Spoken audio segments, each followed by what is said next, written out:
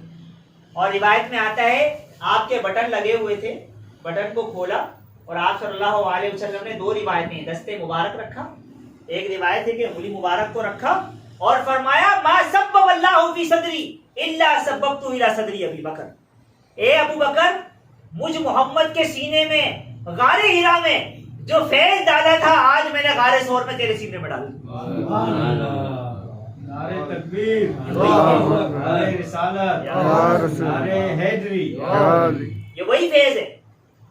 اور قلبی ذکر سب سے پہلے نبی علیہ السلام نے ان کو دیا تھا، اور سلسلہ نقشبند کے سالار سیدنا ابو بکر صدیق رضی اللہ عنہ، اور یہ سینہ بسینہ سینہ بسینہ، یہ سمجھ لیجیے آپ حضرت امام جعفر صادق، حضرت قاسم، حضرت باعث بستانی رحمۃ اللہ علیہ، چلتے چلتے مجدد الفسانی رحمۃ اللہ علیہ، چلتے چلتے جناب اعلیٰ غلام علی رحمۃ اللہ علیہ، پیر فضل قریشی رحمۃ اللہ علیہ، حضور عبدالغفار پیر مٹھا سائی رحمۃ اللہ علیہ، اللہ بخش حضور سونا سائی رحمۃ اللہ علیہ، اور ہمارے شیخ کامل پیر سونا سائی مقصود الہی رحمۃ اللہ، اللہ تعالیٰ کی ان پر بھی رحمتیں ہوں، ہم سب پر رحمتیں ہوں۔ تو یہ وہی طریقہ کار ہے، یاد رکھیے گا جب تک، اور یہ آپ کو پتہ ہے جب بندہ قلبی ذکر کرتا ہے اجازت لینا پڑتی ہے، بغیر اجازت کے یہ چلتا بھی نہیں۔ پیناڈول کوئی گولی نہیں، میں نے مثال دیتا ہوں نا کہ آپ بغیر اجازت کے میڈیکل کے پاس جائیں، بولا یار مجھے جو ہے نا دل کا مرض ہے، کوئی گولی دے دیں یار، لے لیں گے آپ گولی؟ اور بھائی آپ ہارٹ اسپیشلسٹ کے پاس جائیں گے، ڈاکٹر کے پاس جائیں گے، اس سے بولیں گے وہ آپ کو گولی دے گا، مطلب گولی تو میڈیکل سے بھی ملتی ہے، اور میڈیکل والے کو پتہ بھی کون سی گولی ہے، لیکن وہ نہیں لیں گے کیونکہ جان کا مسئلہ ہے۔ تو یاد رکھیے گا روحانیت میں بھی اس طرح ہوتا ہے، چیزیں ہوتی ہیں جن کی اجازت ہوتی ہے، اور جب بندہ اجازت دیتا ہے اس اجازت کی بڑی ایک اہمیت ہوتی ہے اپنی جگہ۔ استاد بولتے ہیں کہ بھائی اب تم اس قابل ہو کہ اب تم جو ہے پڑھا سکتے ہو، استاد کہتے ہیں اب تم اس قابل ہو کہ فتویٰ دے سکتے ہو، ہر خیرہ غیرہ تو خیرہ نہیں دے سکتے۔ تو روحانیت میں اس کی اجازت دینا پڑتی ہے، اور قرآن کریم دلیل ہے فَاسْأَلُوا أَهْلَ الذِّكْرِ إِن كُنتُمْ لَا تَعْلَمُونَ، پوچھو ذکر اہل ذکر سے اگر تم نہیں جانتے۔ تو اسی لیے اللہ کا ذکر دو قسم کا ہے، ایک زبانی ذکر، دوسرا دل کا ذکر۔ دل کا ذکر زبانی ذکر سے 70 گنا زیادہ شان رکھتا ہے، جتنے بھی اللہ کے ولی بنے، غوث بنے، کتب بنے، دل کے ذکر سے بنتے ہیں۔ اللہ تعالیٰ ہمیں ذکر کثیر کرنے کی توفیق رفیق عطا فرمائے، اور اس کے علاوہ نماز نہ چھوڑا کریں، نماز چھوڑنا گناہ کبیرہ، زانی، شرابی، بدکار، لعنتی، دیوس، سب سے گناہ گار بے نمازی کوئی نیکی قبول نہیں، بے نمازی جہنم کی بھٹی بنا دی جاتی ہے قبر۔ اس کے علاوہ ٹوپی پہنا کریں، دستار پہنا کریں، داڑھی شریف رکھا کریں، نبی علیہ الصلوۃ والسلام کی محبت میں رہا کریں، ان کی نعتیں پڑھا کریں۔ کیا پتہ یا رب تیرے محبوب کی شفاعت لے کے آیا ہوں، حقیقت تو اس کو کر دے، میں صرف صورت لے کے آیا ہوں۔ وضو کریں، مسواک کر لیا کریں، روایت میں آتا ہے اللہ تعالیٰ کی رضا ہے، اور بزرگ فرماتے ہیں جو شخص پابندی سے وضو میں مسواک استعمال کرتا ہے جب وہ مرے گا فرشتے پہلے کلمہ پڑھائیں گے پھر اس کی جان۔ نماز نہیں چھوڑیں، حقوق کو ادا کریں، ذکر اذکار کریں، کوشش کریں کہ سرجانے ٹاؤن میں جو محفل ہوتی ہے وہاں جمعے والے دن محفل ہوتی ہے، حضرت والا کا وہاں خطاب ہوتا ہے، وہاں تشریف لے کے جایا کریں، گرین بس کا آخری اسٹاپ، یا پھر لیاقت آباد میں اتوار والے دن محفل ہوتی ہے بڑی حضرت والا کی، اثر سے مغرب بیان ہوتا ہے، وہاں شریک ہو جائیں، اثر کی نماز پڑھیں، مغرب کی نماز پڑھ کے آ جائیں۔ اگر کوئی مسئلے مسائل ہیں تو یہاں ہمارے علامہ عارف صاحب ہوتے ہیں، ان کو بتا سکتے ہیں۔ کبھی کوئی مسئلہ ایسا گمبھیر ہوتا ہے، پیچیدہ ہوتا ہے جو ہماری سمجھ میں بھی نہیں آتا تو حضرت والا وہاں تشریف فرما ہے، ان کا فیض بھی ہم لے سکتے ہیں، ان کے فیض سے ہم سرشار ہو سکتے ہیں۔ تو یہ ساری باتیں اللہ کے ذکر سے پائیں گے۔ جتنا آپ اللہ کا ذکر کریں گے اور اس محفل کو آپ قائم و دائم رکھیں۔ اس محفل میں آپ نہیں آئیں گے، آپ کا کچھ نہیں بنے گا، نمازوں میں سستی ہوگی، سنتوں میں سستی ہوگی، معاملات میں سستی ہوگی۔ دیکھیں میں آپ کو بتاؤں، قرآن کریم اگر آپ پڑھ کے دیکھیں گے نا تو قرآن کریم کی ایک آیت کا مفہوم ہے کہ جو اللہ کے نیک بندے ہوتے ہیں نا، جب شیطان ان کو تنگ کرتا ہے تذکروا تو اللہ تعالیٰ کا ذکر کر لیتے ہیں، وَهُمْ يُبْصِرُونَ جب وہ اللہ کا ذکر کرتے ہیں تو یہ شیطانوں کو دیکھ لیتے ہیں، شیطانوں کو دیکھ لیتے ہیں۔ تو یاد رکھیے گا کہ جب تک ہمارے دل کی آنکھ نہیں کھلے گی، باطن کی آنکھ نہیں کھلے گی، تب ہم معاملات کو سمجھ بھی نہیں سکتے۔ شیطان نے ان کے کام ان کے آگے بھلے کر دکھائے۔ یاد رکھیے گا شیطان سے بڑے بڑے سورما نہیں بچ سکتے۔ آپ کو بتاؤں، حضرت فخر الدین رازی رحمۃ اللہ علیہ، فخر الدین رازی علیہ رحمہ، بہت بڑے امام، بڑے مفسر، حضرت نجم الدین کبریٰ رحمۃ اللہ علیہ بڑے اللہ کے ولی تھے۔ معلوم چلا کہ جناب اعلیٰ بہت بڑے اللہ کے ولی ہیں۔ اب آپ کو پتا ہے کہ جو علم حاصل کرتا ہے نا اور کسی صوفیہ کے پاس نہ بیٹھے، کسی صوفی کے پاس نہ بیٹھے، تو وہ علم جو ہے وہ تکبر اس کے اندر پیدا ہو جاتا ہے۔ بھائی ہم سے بڑا کون، ہم سے بڑا بھی کوئی ہے۔ تو وہ ہمارے ایک پیر بھائی کے والد صاحب کا انتقال ہو گیا، ثاقب بھائی ہوتے ہیں ہمارے، تو ثاقب بھائی کے والد صاحب کا انتقال ہو گیا، 1 نمبر پہ ہوتے، تو ان کی نماز جنازہ جو ہے وہ 1 نمبر پہ کوئی مسجد ہے وہاں گئے، تو ہم نے کہا یار نماز جنازہ سائیں جی حضور کی بلا میں تشریف لیں۔ اب ہم نے عرض کی حضرت وہ ہمارے حضرت ہیں تو یہ نماز جنازہ پڑھائیں گے نا، تو میں کون ہوں یہاں، میں بھی تو امام ہوں یہاں۔ حضرت صاحب نے بیٹا رہنے کوئی بات۔ اب ظاہر ہر کسی کی خواہش ہوتی ہے کہ میرے روحانی والد، میرے والد کی جنازہ پڑھائیں۔ اور پھر بولا ان کو جنازہ آ رہا۔ ارے بھائی ہم یہاں کے ہیں، ہم سے بڑا کوئی ہے یہاں پر؟ ہمیں بھی دعا مانگنا آتی ہے، ہمیں نماز پڑھانا آتی ہے، پر اللہ والے تو آپ کو پتہ ہی ہے نا، وہ بولتے بیٹا رہنے دیں یار معاملہ۔ تو بہرحال جن کا تعلق صوفیہ سے نہ ہو، وہ عالم جو ہے نا، وہ علماء جو ہے نا، وہ پھر وہ عمل کی راہ پر، تزکیے کی راہ پہ نہیں آ پاتے۔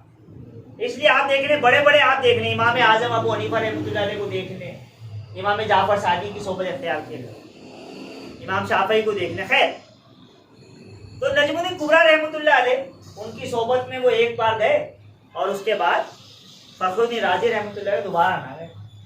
وصال کا وقت قریب آ گیا، روایت میں لکھا ہے فخر الدین رازی رحمۃ اللہ علیہ طوطی بولتا تھا علم کا، آخری وقت ہے اور شیطان آیا، اے فخر الدین رازی اللہ ایک نہیں ہے، آپ نے ایک دلیل دی، اس دلیل کو رد کر دیا، دوسری دلیل دی، دوسری دلیل کو رد کر دیا، 360 دلائل فخر الدین رازی نے اللہ کے ایک ہونے پہ دیے، شیطان نے وہ رد کر دیا۔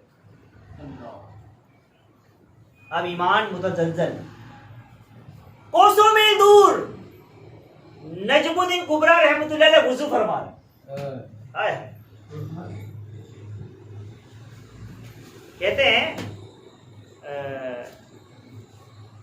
وہ سلطان باہو رحمۃ اللہ علیہ کا ایک شعر ہے، درود شریف پڑھ لیں۔ اللهم صل على سيدنا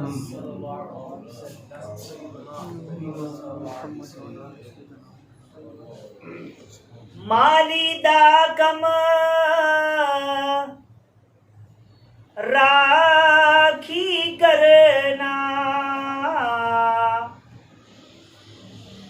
مالی دا کم پانی دینا،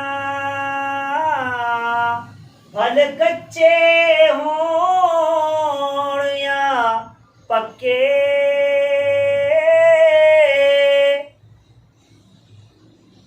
پیر مریداں تے سر تے رہندا، جھوٹے ہون یا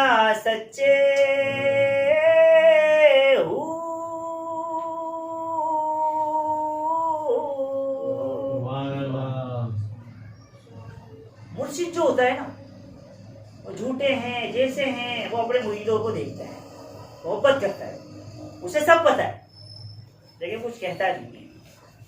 تو فخر الدین نجم الدین کبریٰ رحمۃ اللہ علیہ وضو فرما رہے ہیں, وضو کا پانی لیا اور ایسے فضا میں پھینکا, جا کے ان کے چہرے پر لگا فخر الدین رازی کے, اور کہا فخر الدین رازی تو یہ کیوں نہیں کہہ دیتا میں اللہ کو بغیر دلیل کے ایک مانتا ہوں. فخر الدین رازی نے یہ سنا, ابھی سنا رہے تھے نا علامہ عارف صاحب یا علامہ عابد صاحب, یا ساریہ الجبل, اے ساریہ جبل, پہاڑ کی طرف دیکھ, یہ کیا تھی؟ نگاہیں تیز چیر گئی دل وجود, گاہ میں الجھ کے رہ گئی میری تباہ و مات. یہ میں پردے نہیں ہوتے. فخر الدین رازی نے کہا جب یہ سنا اپنے شیخ کی آواز, اشہد ان لا الہ الا اللہ و اشہد ان محمد عبدہ و رسولہ, شیطان میں اللہ کو بغیر دلیل کے ایک مانتا ہوں, سبحان اللہ. اور آپ کی جان جانے آخری کے حوالے.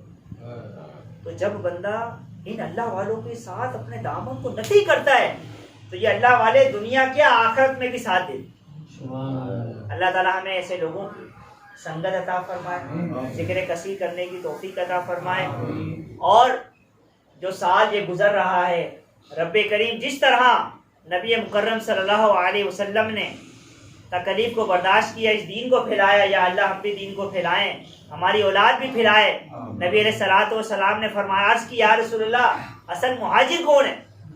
آپ نے فرمایا المہاجر من ہجر ما نہی اللہ عنہ, کہ اصل مہاجر ہجرت کرنے والا وہ ہے کہ جو اللہ کہ گناہ اللہ کی نافرمانی کو چھوڑ کر نیکیوں کی طرف ہجرت کر جائے. اللہ تعالیٰ ہمیں ایسے ہجرت کرنے کی توفیق عطا فرمائے. اللہم صلی علی سیدنا